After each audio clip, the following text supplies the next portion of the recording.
Good morning, and thank you for the invitation to Montreal and for the opportunity to speculate about the issues confronting landscape architects as key players in the planning and design of cities in the face of climate change. I think it's a fascinating time to take stock of what is happening in contemporary cities and also to explore the role of the discipline of landscape architecture more broadly. Many people currently believe that landscape architecture is the preeminent force in the discourse on urbanism. It is the lens through which we're looking at cities, and the techniques of landscape architecture are being used to analyse, speculate about, and design cities within the professional realm and in academia. We're empowering our students in landscape architecture with ambitions to tackle global problems and to be actors on the big stage. You have only to pick up a design magazine or visit a design school to see a marked interest in landscape urbanism and its rebranded sister ecological urbanism and all forms of green urbanism. Everyone, it seems, is finally serious about the marriage of ecology and design in thinking about cities.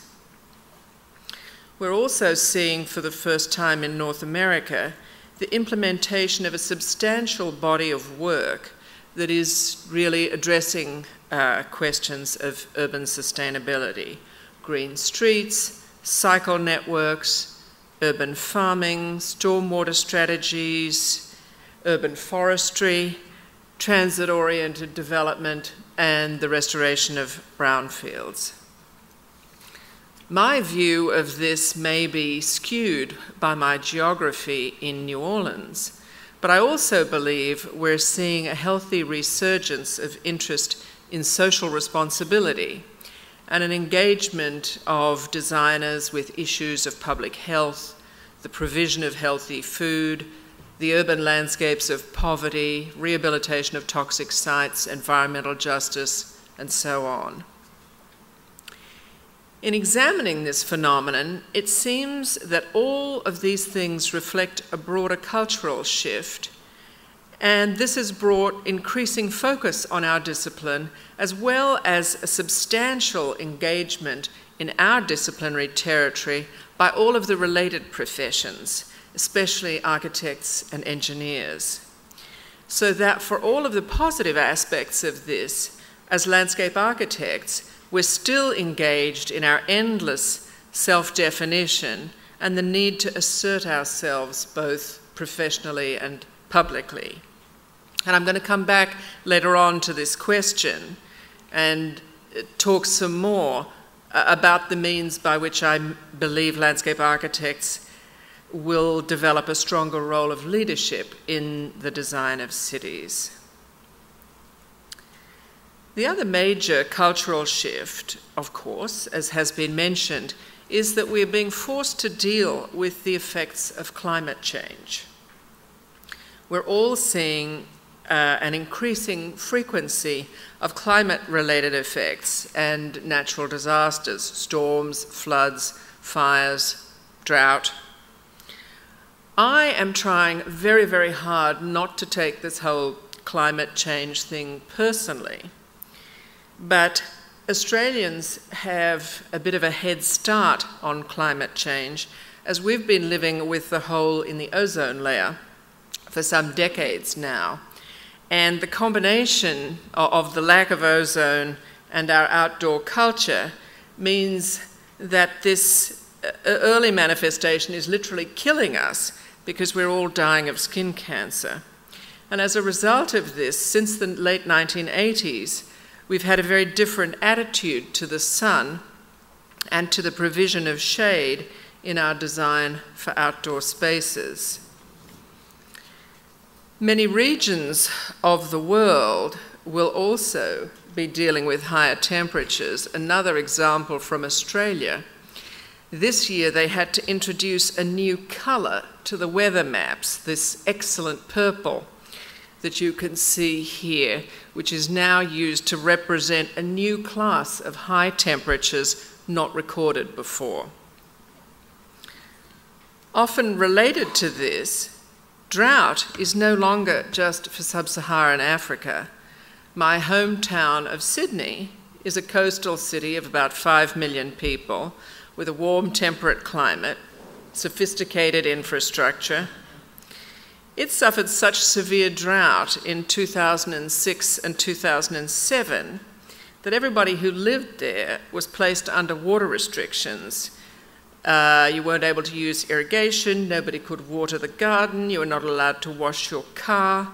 It changed water pricing policy, and it also put cisterns and tanks back into new construction in combination with water recycling systems. The drought also led to massive dust storms in the heart of the city in 2009. Landscape architects in all parts of Australia now work within the framework of water-sensitive urban design. Related to the lack of water and increasing temperatures, we're seeing an increase in the incidence of wildfires in many parts of the world that combine large vegetated areas with high temperatures and low water regimes, like Australia, Canada, and the Western United States.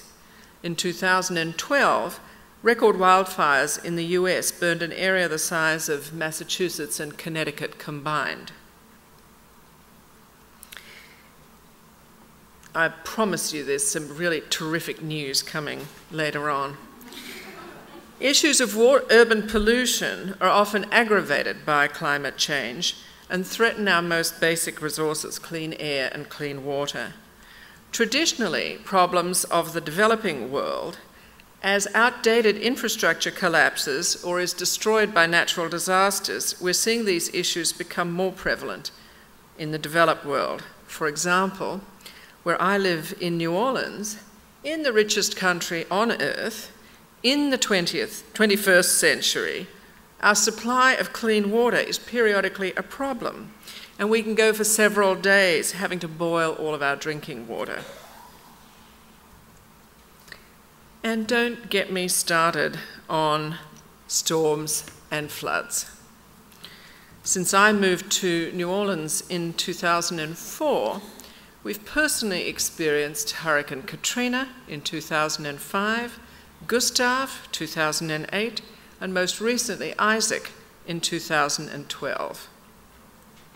And obviously, Hurricane Sandy has usefully focused everybody's attention up here in the Northeast.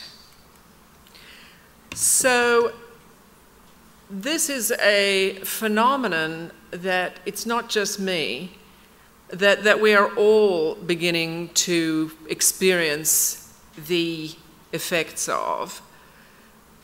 But what is interesting, I think, is the fact that it is not just landscape architects and other interested people. This is very much something that is now being absorbed into the broader culture. I'm going to talk specifically about a number of projects in the post-hurricane environment of New Orleans. But first, I want to briefly examine how these issues of climate change and the current resurgence of our discipline, I think, come together to give us a very clear direction in terms of moving forward. So it's in this context that I want to talk about what are the most pressing issues that are facing us as planners and designers of the urban landscape.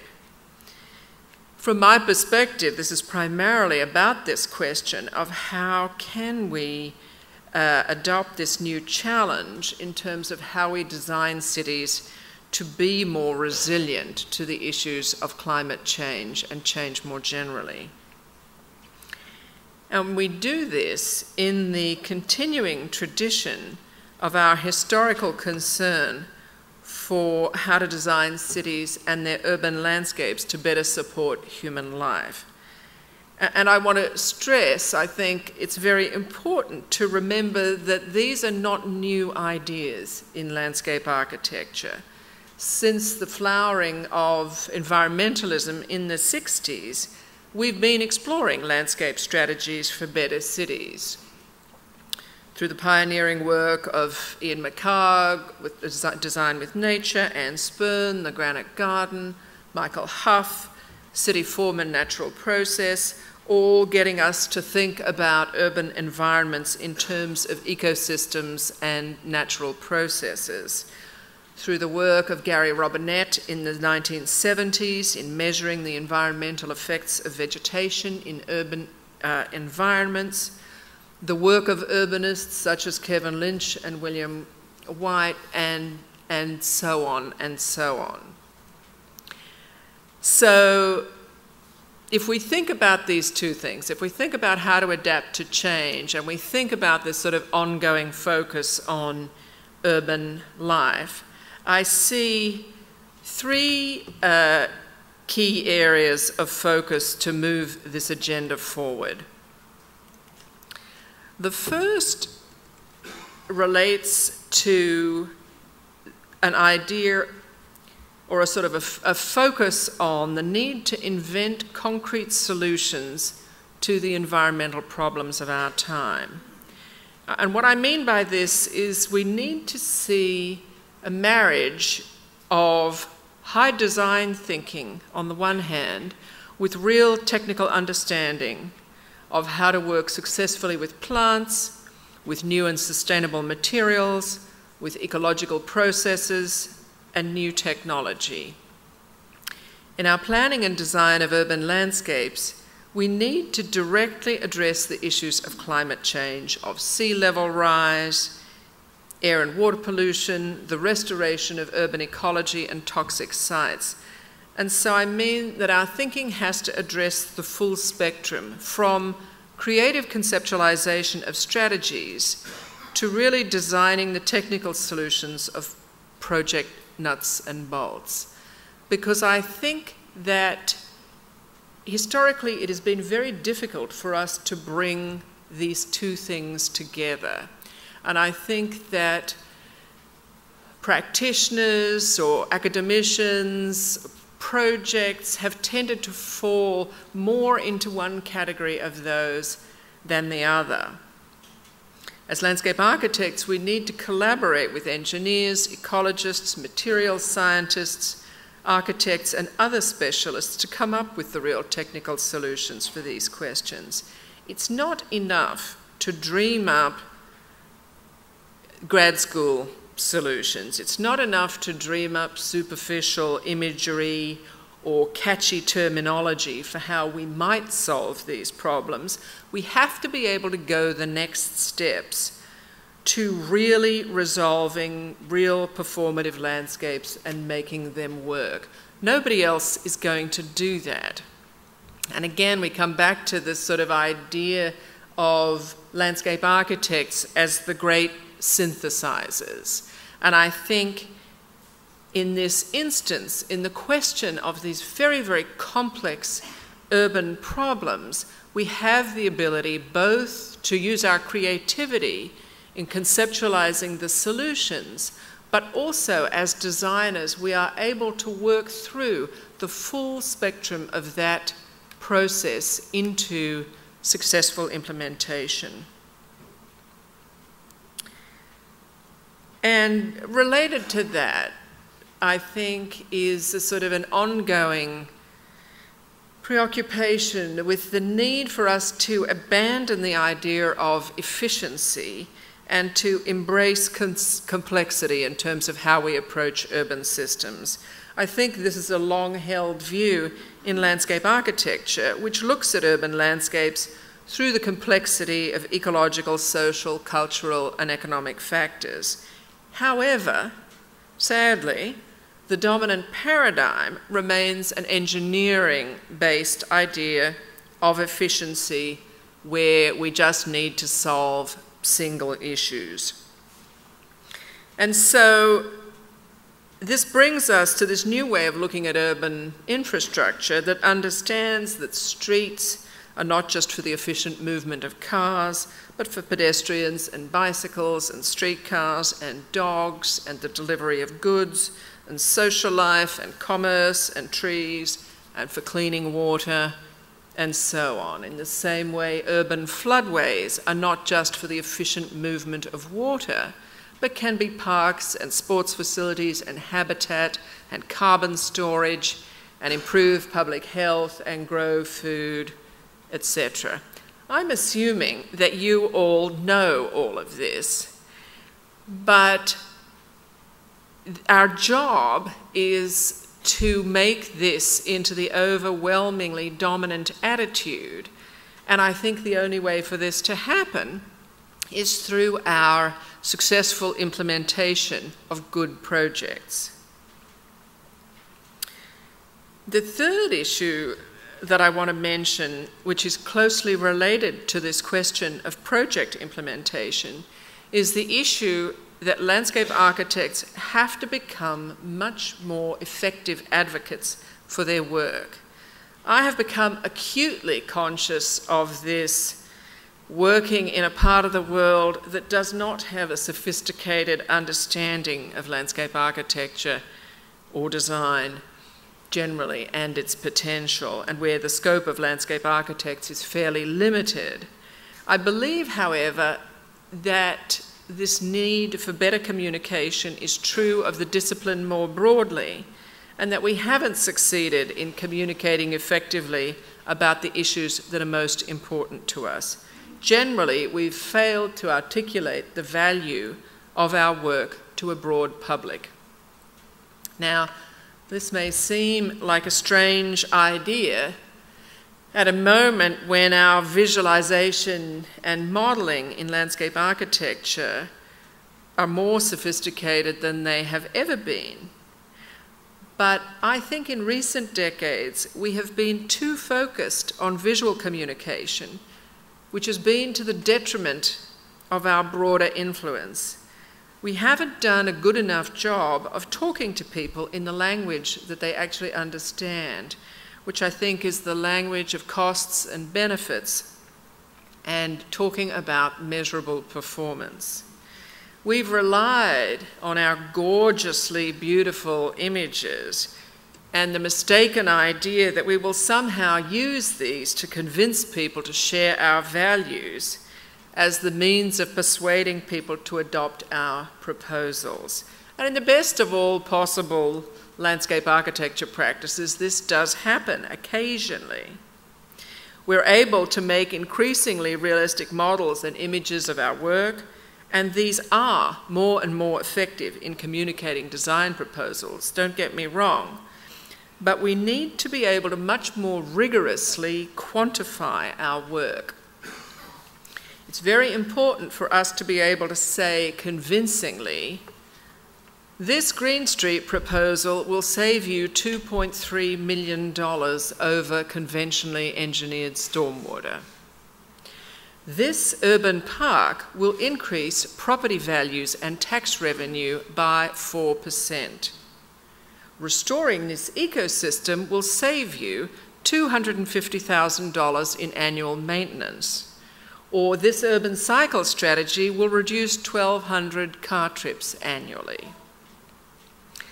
The Landscape Architecture Foundation is already deeply involved in these issues of how to quantify landscape performance, bringing together research and information from practice, science, special interest groups, manufacturers, and many other sources.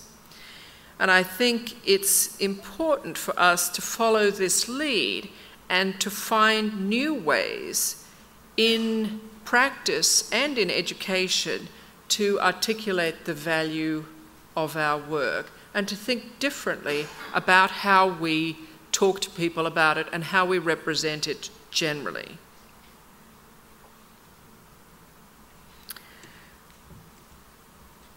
I'm now going to move on and talk about a number of recent projects as the means of illustrating how some of these ideas might play out in practice.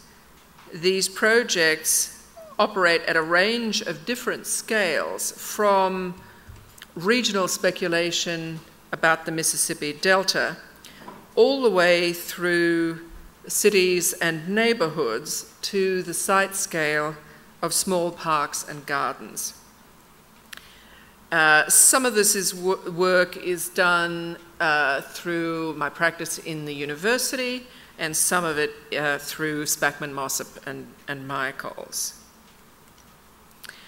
So first of all, I'm going to look at a project that sort of begins at the delta scale, but it's really a circular process, because while it looks at very broad regional issues, it then also examines how these play out at the metropolitan scale, and then how they play out at an urban design scale, actually in a neighborhood. So here's our geography in the Mississippi Delta, shaped by the underlying conditions of the river system and the imposition of the engineering control system over the top of this. The resulting withdrawal of delta building sediment, combined with the impacts of the oil industry and catastrophic storms, has resulted in the dramatically escalating land loss that we see here. And if we look at the projection of continued land loss, combined with sea level rise over the next 100 years, you can see how that changes the picture. I don't know how clear it is to you, but the solid line represents the current coastline, and the rather feeble little dotted line shows the projection of where that coastline would be in 100 years. You can see how that changes the picture for the existing communities of South Louisiana, given a lot of them will be underwater, and forces a dramatic rethinking of options for the future. What it means is that without massive land building efforts, the coastal region will disappear within a relatively short time. The earlier use of river diversions in the flood control system, however, shown here is the Atchafalaya Basin floodway, which diverts a significant proportion of the Mississippi through the floodway to the west. This has provided us with demonstrations of successful land building. And you can see here two new delta formations to the south of the Atchafalaya floodway, the Wax Lake diversion, which has been operating since 1980, and the Atchafalaya Delta since 1973, which is all new land. And so our approach to the region starts with a commitment to return the Mississippi to its role as a delta builder. So that means letting it out of its sort of engineered configuration at the moment in some controlled manner to use flooding to deposit sediment to build new land. The primary action proposed is a series of 5 spillway diversions constructed at strategic locations along the Gulf. And these are at the endpoints of the 5 historic basins of the Delta. So we're trying to both look back at the original, although shifting geography, as well as trying to be strategic about the existing infrastructure. Each diversion would be designed as a hybrid between soft and hard infrastructure, strategically placed with regard to ecological, economic, and settlement patterns.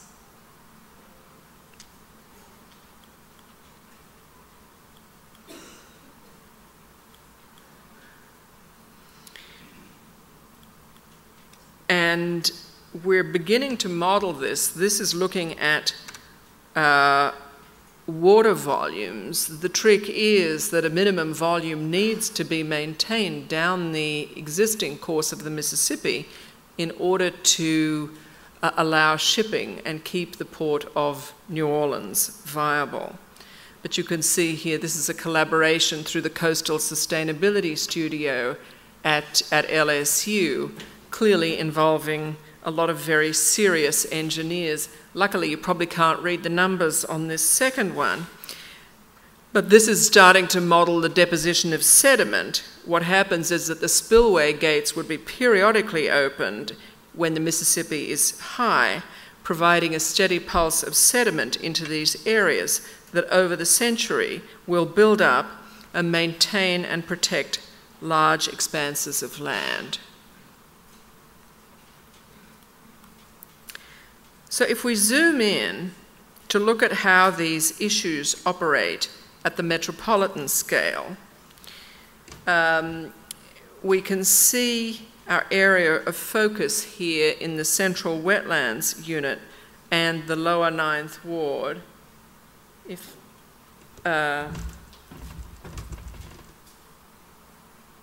here's the Lower Ninth Ward, here is downtown New Orleans. So this is the neighborhood we're looking at, and this is the sort of regional area of wetlands.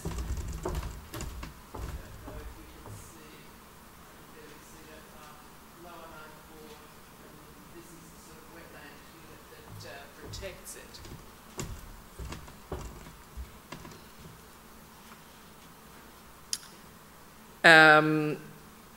And so that you can see here we are on the eastern side of the city with Lake Bourne immediately to the east in an area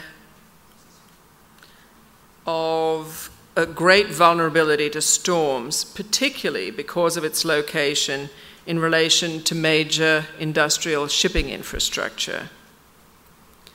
If we look at historical maps of the Lower Ninth Ward, it illustrates a phenomenon that has happened throughout the city, where what used to be a protective buffer of wetlands that used to exist between the settlement and the lakes and bayous has gradually shrunk as those areas have been drained for residential development and are now sort of contained by very thin flood walls.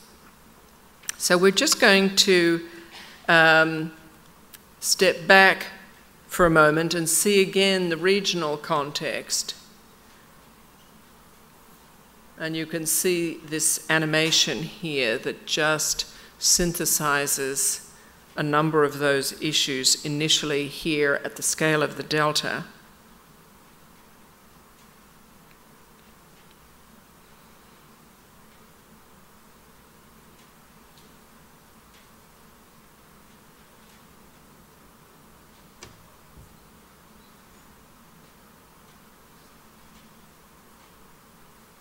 And so here again, you can see the sort of the pulsing of those sediment diversions as they come in, and trying to illustrate how that might play out. Again, looking at this same 100 years where the prediction of land loss is so frightening, to see what that might be able to do in terms of building new land.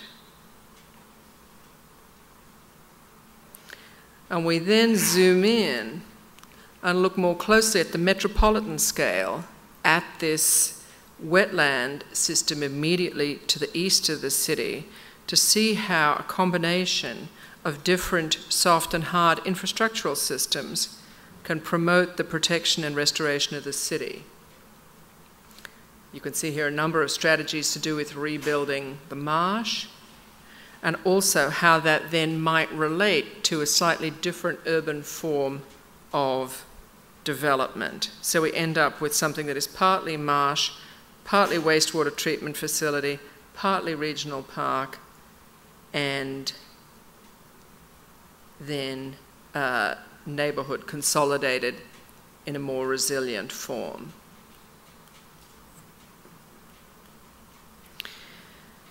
And so here we zoom in to the land side of this equation and look in more detail at the Lower Ninth Ward.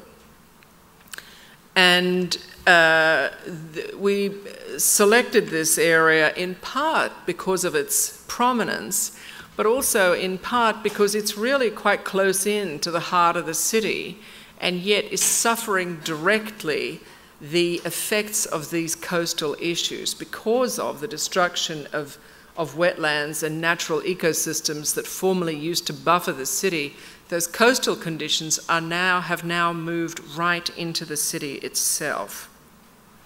Also, the work here is informed by a long-standing collaboration with the community through the Lower Ninth Ward Centre for Sustainable Engagement and Development, and a specific consultation process over the course of this project.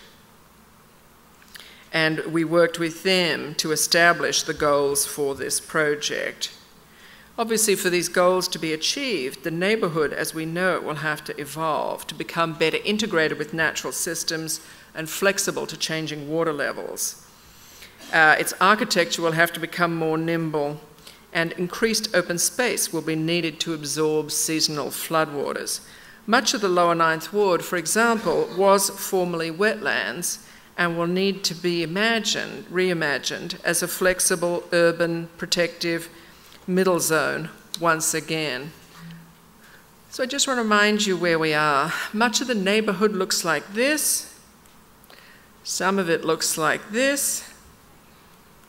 And the bayou looks like this, with the ghost of the former cypress swamp still visible. And in this image, you can also see the flood wall that was built in the 1960s after Hurricane Betsy to protect the Lower Ninth Ward from flooding.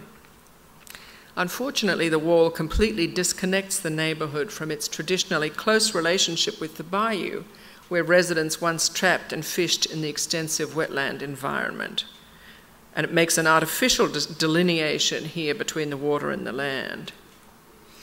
Also here you can see the succession of density in 2004 through flooding, debris, clearing and regeneration since the storm, and also the pattern of density as it moves from the high ground at the river in the south to the low ground at the bayou in the north.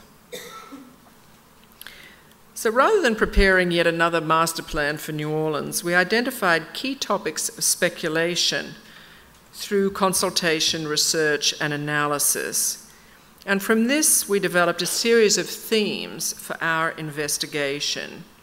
Each area of focus was analysed through precedent research, community and site investigation, and design speculation, and then developed into a series of single-issue scenarios. You can see the range of them here. For example, we looked at a number of different scenarios to do with farming. And we looked at different scenarios for housing and density and how you might be able to cluster housing to develop decentralized infrastructure. And the individual scenarios were then evaluated against a series of environmental performance criteria, including carbon footprint, sea level rise, flood defense, investment, and potential return. And so we then took a range or a selection of these different scenarios to create a sort of a complete vision of the place intended to sort of animate a possible long-term future for the neighbourhood within a regenerated coastal environment. And this was a key means of communicating with our stakeholders to illustrate how different scenarios could make a new neighbourhood. And with time, potentially, you know, we could have also developed a range of other visions, selecting slightly differently from the scenarios. But it was a means of trying to communicate with our stakeholders what these scenarios, how they could play out as a real place. The vision is driven by the concept of a robust wetland zone that supports the needs of a thriving and resilient natural environment alongside a growing and sustained human settlement. The northern part of the Lower Ninth Ward is transformed to take greater advantage of its location on the edge of water and settlement. Dense housing and community buildings are concentrated in infrastructural corridors reaching to the wetland, where schools and institutions utilize the unique qualities of the location. Large open spaces between these neighborhood concentrations return productivity to the landscape through community and large-scale agriculture and increase the resilient capacity of the neighborhood environment by dramatically increasing the space for water retention. The communication of believable images of possible futures for the area has also been a vital part of our work in interacting with the community. Claiborne Avenue, which you see here, which is this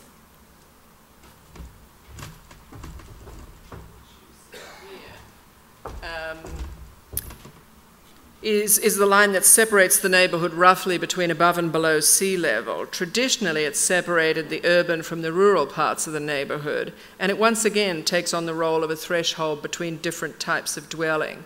To the south, which is much higher, the neighbourhood is densified, while to the north, the neighbourhood is developed along infrastructural corridors. New housing and commercial space along those main corridors are elevated to withstand flooding, and the space in between then becomes the farmland and open space for water retention. The farmers' market would become an important hub in the neighbourhood that links the productive landscape of the lower Ninth Ward to the urban consumers of New Orleans and the region beyond.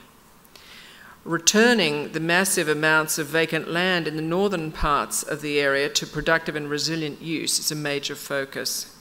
A combination of backyard farming, community gardening, and commercial farming and aquaculture are all possible ways to use the land that is too great a flood risk for rebuilding. The lowest and emptiest part of the neighbourhood becomes public open space. The low point in the northwest corner becomes a wetland park with significant water storage and cleansing in the landscape, taking pressure off the overstretched pumping and drainage infrastructure. A regional park provides sport and recreation facilities much needed by the city, and there is the opportunity to take advantage of the bayou's proximity for educational and tourist facilities. Subsidence has created roughly 400 acres of open water at the western end of Bayou Bienvenue, which has great potential for recreation, fishing, birding, kayaking, while the rest of the central wetlands unit would be reforested. And the boardwalk, which is located on the western side of the levee, and then can be connected back into the neighbourhood. So that is trying to show how those bigger ideas about resilience might play out as you move into the redevelopment of these very, very low-lying areas at some point in the future. The next two projects I want to talk about are projects that operate at the metropolitan scale.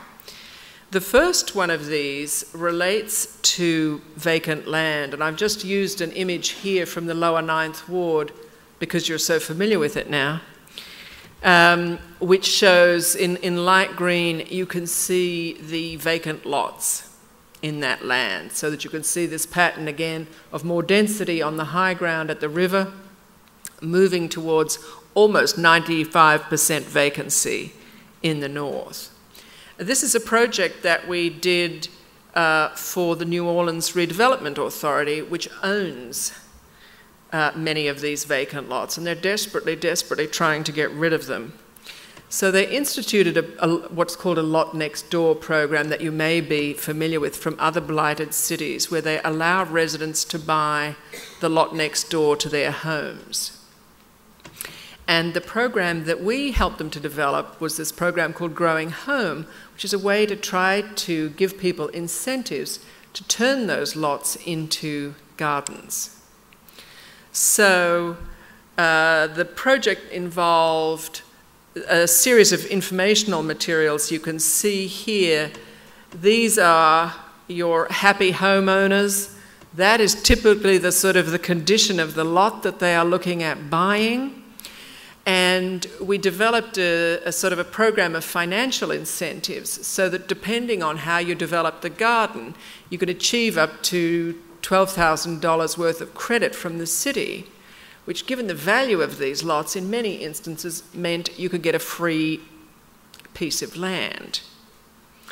And so we developed a booklet which describes sort of a range of techniques and things that people could do in the garden, points them to different sorts of resources, tries to encourage them to use sustainable materials and techniques, which is the way they get those financial credits, talks about what is available locally and sort of what the issues are in terms of sustainable gardening. And then we also designed a series of demonstration gardens, not necessarily what people would do in their home gardens, but a range of different gardens that would demonstrate every possible technique for how it might be developed. This is a garden sort of concentrating on social life and relaxation. This is a garden looking at sort of cottage industries and food production. Given how marginal the economy of New Orleans, this sort of economic activity is very, very important to supporting people in a lot of these neighborhoods. This is showing you one of the typical lots. And this is the last of the demonstration gardens, which looks at a garden really developed around the needs of small children. This project is now moving on into a second phase. Hundreds of the lots have been bought and developed as gardens, but the Redevelopment Authority is facing up to the fact that they are going to be stuck with some thousands of vacant lots into the future, 5, 10, 15 years. And so we're just embarking on a new project which, of course, what they're doing at the moment is just mowing all of these lots endlessly. So we are now looking at a range of different strategies that we hope will be able to bring them more value in terms of whether they can be returned into some sort of productive economic use through the production of different types of crops, what they may be able to achieve in terms of environmental benefits with urban forestry, and what other sorts of strategies, like what they might be able to achieve in terms of neighbourhood mayhem by introducing goats instead of lawnmowers. And this next project is somewhat similar, again, looking at conditions across a broad swath of the city. In this case, trying to improve the situation in terms of stormwater management. Clearly, New Orleans is substantially below sea level, has enormous amounts of rainfall, has storms, is going to be inundated regularly, has a failing stormwater infrastructure system, and the city is embarking on a number of enormously expensive projects to increase the size of its pipes.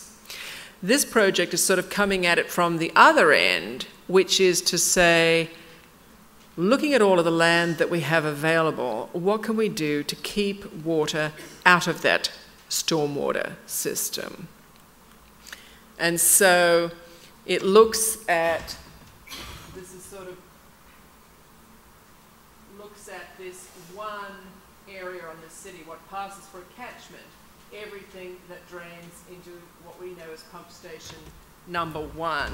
So that this is a sort of a typical condition. So we're looking at that piece of the city, and in fact we're looking at the piece of the city that has the least vacant land. And so, it looked at exactly how that infrastructure works, and then it does a series of typical investigations. One is in terms of tree canopy, which can obviously have a significant impact in terms of slowing down the rate at which water comes to the ground. And so this looked at typical neighbourhood and street conditions, trees again only in public space here, looked at species, looked at the characteristics of different species in terms of how much water they could intercept and how that would change over time, and then developed scenarios for specific locations. And I'm showing this project because of its emphasis on the quantification. What we're trying to do is quantify the amount of water and then translate that into a development cost so that we can then compare these strategies against the real costs of upgrading the conventional stormwater system. So that looked generally at street trees. These next projects looked at a number of streets within the city. New Orleans has these classic boulevard forms with very, very wide medians. Looking at what we could do here in terms of how water can be intercepted and stored across that street section, and what that then translates into in terms of cost and water capture. And again, looking here at the incredibly beautiful St. Charles Avenue to see, again, what is possible along the street section, and then what that can actually achieve. So you'll see, again, then looking specifically at parks, how they could be modified relatively inexpensively in terms of how they can slow down the movement of that water. And we looked at a whole range of other land use types, parking lots, as you can see here, and then vacant space more generally. This project looks at the conversion of vacant space into a community park. And so this is the first stage of a project, which is then, you know, if we can then sort of establish a rule of thumb in terms of what we can achieve in terms of very specific quantities, and how much we can slow the travel time of water into the stormwater system, and we can put a cost against that. We can then apply that to larger and larger areas within the city.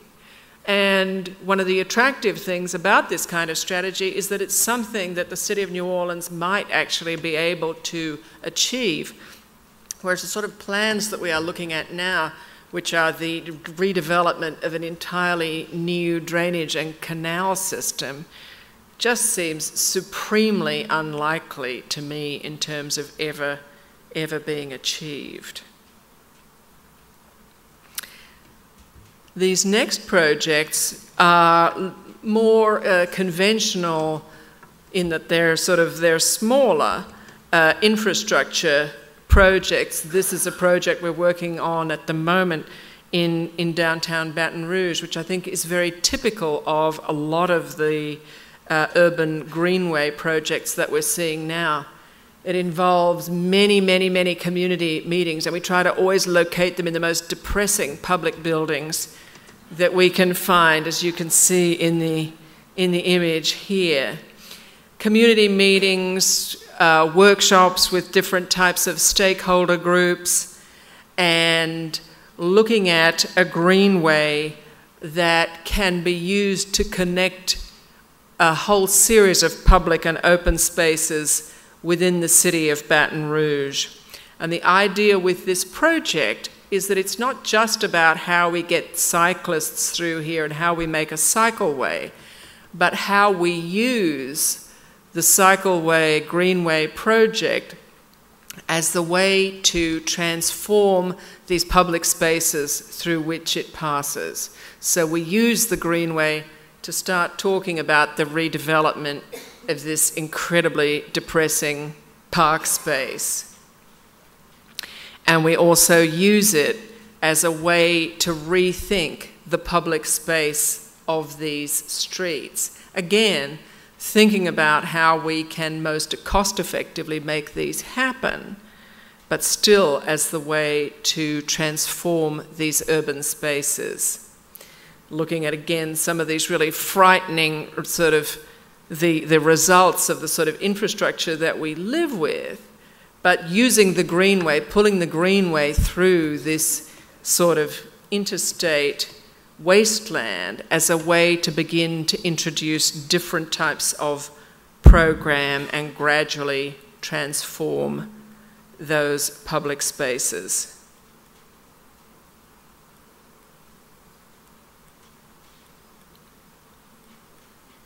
Again, as infrastructure, this is an urban farming project from East New Orleans, so far to the east that you're virtually driving into the sea at the point that you get there. It is a significant Vietnamese community that prior to the hurricane had extensive areas of home gardens, gardens along vacant land, gardens along the canals with this very, very intensive food production. After the hurricane, these people were rebuilding their houses. The gardeners of the community are the original Vietnamese immigrants who at this point are in their 70s and 80s, and the community approached us to try to help them develop a consolidated facility where the community could rebuild this farming and gardening activity.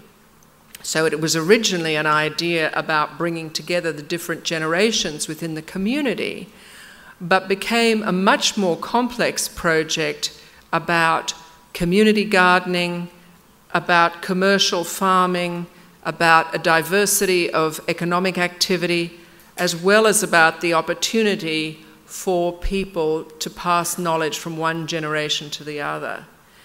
It's a project, again, a community-driven project, so the means of implementation is complicated. The project is designed so that different parts of it can be done. Some can be done professionally, some can be done within the community.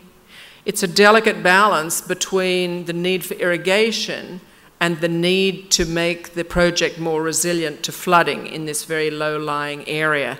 So the landscape is structured by a complex system of bioswales and irrigation canals.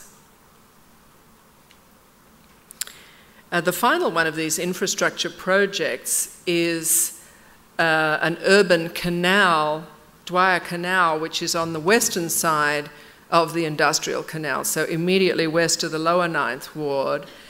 And this is a project repurposing existing infrastructure, converting, again, working with the community, really a very close collaboration with engineers to try to find out what on earth was happening with the water in this canal area. Everybody was suffering from the misapprehension that it was flooding due to rainwater. Our engineers eventually managed to find out that it was actually flooding because water was backing up from a pump station. So initially in the project, the community members had reported to us that when it rained, the water flowed uphill through the canal. Of course, we thought, oh, ha, ha, how ridiculous. Everybody knows that doesn't happen. Of course, it turned out to be true. The water was flowing uphill when it rained. And so that the project turned out to be a different one from what we had expected, but we ended up sort of developing this open space which operates as a greenway and connects the neighborhood, but also allows us a way to store and clean that water before it is then released back into the drainage system, taking some pressure off it. And so that you can see here again the conversion of this blighted infrastructure into space that is sort of useful for the neighborhood and performs a series of useful tasks. I'm just going to finish very quickly by looking at a couple of site-scale projects. One is within New Orleans City Park. It's actually it's in the area that you can see labeled 4 on the plan, which is actually the highest point in the entire city, which is a small hill made out of expressway construction debris. And we're sort of working on this long project over time to redevelop this natural part of the park as an arboretum and to restore its ecology. This project takes that hill and redeveloped a sort of a lookout area on the top of it, done with almost no money. What is interesting about the project is that it's entirely constructed out of locally sustainable materials. And again, it may be easier here, but this is a very new idea where we're working in New Orleans, so that it means we have to go out to, you know, Honeydew Lane at the Pearl River Delta in Mississippi to actually find the cypress logs, and we have to source the recycled concrete to build the paths. So it's a very simple project. Again, each one of the paths constructed out of a different material. All of them are locally sourced and or reused. And the lookout itself is constructed very simply using this timber.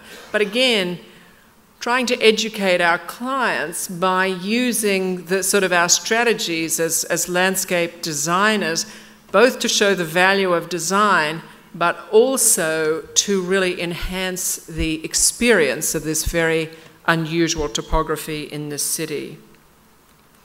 And then this last project is actually a corporate headquarters project again, but which shows how we're using here a number of strategies to do with ecosystem restoration and stormwater and green roofs to approach, you know, what would more conventionally be a much more sort of manicured and traditional horticultural landscape. You can see the plan here. The project was successful because we were able to save the client some millions of dollars by retrofitting their existing parking lot as a green parking lot so that they didn't have to rebuild it with new stormwater drainage. And the other piece of it, you can see we're experimenting here, as we did in City Park, with indigenous meadow plantings as an alternative to the sort of lawn that you would more commonly see. You can see that here. And then also looking at using recycled and sustainable local materials in the way in which we design these outdoor spaces. And finally, the incorporation of a green roof into the interior of the project, which is then connected, of course, into the broader system for the collection and reuse of stormwater. So I've galloped through those last projects rather, but just trying to illustrate a range of ways in which these kind of ideas play out in practice. We're often enormously constrained by our budgets, as you can see by our budgets and by our clients and by the scope of our work, so that we're very rarely able to tackle these issues in a comprehensive way.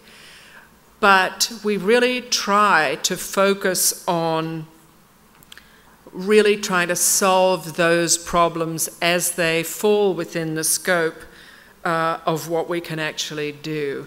And also to think about these sorts of urban landscapes in a much broader way to sort of demonstrate their infrastructural value and make explicit the sorts of benefits that they can bring beyond what people conventionally regard as the role of landscape architecture. Thank you.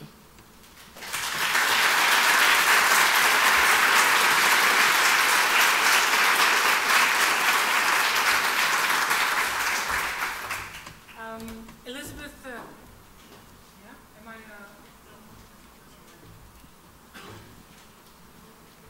Yeah, now I'm online. Elizabeth, thank you very much for this inspiring talk, if I speak for myself, and your efforts in preparing this lecture to talk about global concerns and bring it down to the project scale, and also to identify strategies how we collectively as landscape architects could work towards a better environment. Thank you very much, Elizabeth. There might be questions in the audience, so I am the walking microphone right now. And perhaps Elizabeth would be willing to answer. Yeah? Anybody here would like to offer a comment? Est-ce qu'il y a quelqu'un qui aimerait de proposer un commentaire, une suggestion, une question? Alors aujourd'hui, je suis le porteur du microphone. OK.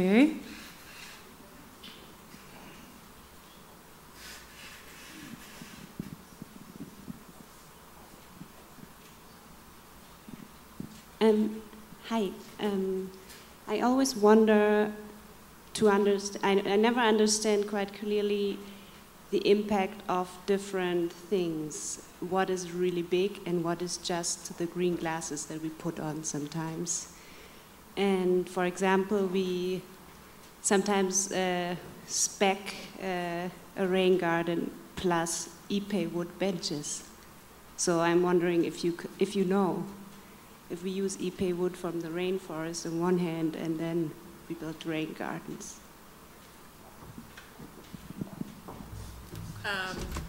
I think that it is often very, very difficult to be really well informed about the values that are embodied in a lot of the materials that we use. You know, some things which are hailed initially as the great savior of sustainability turn out to be not so very sustainable. But you know, this is something I think that we can't really afford to rely on other disciplines, to rely on our manufacturers necessarily, to rely on our sort of traditional sources of information for this. We have to be the experts, and we have to really be in command of these technical issues to try to understand the work of what we, the sort of the impact of what we do. And I mean, it is often, you know, these things may be operating on a very small scale. It depends, you know, what you have, I think, within your reach. And so you simply have to get the best information possible and make a judgment call. And I mean, it's not always easy to find that information, certainly. Je suis sûre qu'il y a plusieurs d'autres questions ici.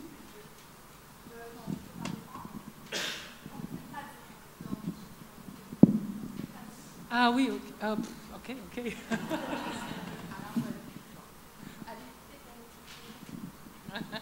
Merci. Mais premièrement, merci beaucoup pour la qualité de votre. Merci beaucoup pour la qualité de votre présentation. Vous avez parlé du rôle de la communauté pour faire les travaux de réhabilitation et trouver les solutions. Maintenant, les compagnies d'assurance sont aussi, j'imagine, très impliquées par tous les dégâts que cause la nature. Est-ce que, ma question est, quel est le rôle des compagnies d'assurance dans les solutions de réhabilitation? Est-ce qu'il y en a un? So she thanks you for your wonderful presentation. I understood the first part of that. Okay, okay. Well, you're going to hear that many times today, okay? Just the question. And then she says she wonders about the role of community, and that's the kind of the introduction to your question. And the second, very much, what is the role of insurance companies and liability in these projects? Est-ce qu'elles contribuent monétairement? Est-ce qu'elles donnent de l'argent? Est-ce qu'elles sont partenaires? Do they offer money? Are they forming a partnership in these projects? The role of insurance, of the federal government as an insurer, actually dominates the entire landscape in New Orleans because FEMA is responsible for setting a series of flood levels. And so you can only achieve insurance for a project if you meet those levels, which may mean, for example, that everything has to be elevated 8 feet above the ground. So that is the sort of, and of course everybody is required to have flood insurance. So that is a kind of a background condition. Elizabeth, would you mind explaining what FEMA is? Sorry, the Federal Emergency Management Agency. It's the craziest system you have ever seen. Makes no sense to me, probably makes no sense to you. You can build, you know, you can build on the beachfront, you can build in a floodplain, you can build wherever you like, and the federal government gives you insurance. I told you she had a wicked sense of humor. Well, you know, you really couldn't make this stuff up. But so that they are effectively, they're the sort of the insurers of last resort, and they sort of provide the regulation for that landscape. So that's specifically about flood.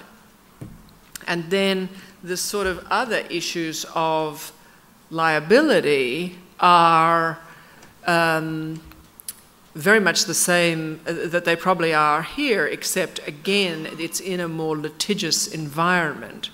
And so that what that means is that public agencies, cities are very, very conservative. They are very frightened of anything that is different or anything that is new or anything involving water. For example, the Dwyer Canal project that I showed, the land is owned by the Water and Sewerage Board. And their idea with all of their canals and drainage easements and all of those things is that people should stay away from them because they're dangerous. And so that project is going through a long process of negotiating involving the water board, the city, and the community organisation to try to make the sort of cultural shift to be able to think about this drainage easement as being a place that people could use and try to take a more common sense view about that liability. But it's enormously difficult.